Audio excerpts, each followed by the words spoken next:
এ ভাবি এটা কি রে? হ্যাঁ এটা কি? Doctor set?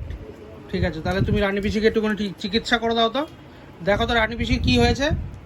এসছে, হ্যাঁ একটু পরে চশমাটা পরে নাও। ডাক্তাররা তো চশমা পরে। ওরম ভাবে চশমা পরে নাকি? পরিয়ে দাও তো, পরিয়ে দাও তো। হ্যাঁ ভালো করে সুন্দর করে পরিয়ে দাও ওকে। এখন পরিয়ে দিল। ঠিক আছে, দেখি একটুখানি তাকাও। ঠিক আছে নাও, এবার তুমি একটুখানি চিকিৎসা করে দাও রানী পিসিকে। কি হয়েছে দেখে নাও, একটু দেখে দাও। এই যে স্যার, একটু দেখে দাও। হ্যাঁ বাবা দেখছি, কাছে আসো। হ্যাঁ একটু কাশো, একটু জোরে জোরে নিঃশ্বাস নাও। হ্যাঁ জোরে জোরে, হ্যাঁ জোরে জোরে। নিয়েছো কই দেখি, জোরে জোরে নিঃশ্বাস নাও। নিয়েছে। কি হয়েছে ডাক্তারবাবু?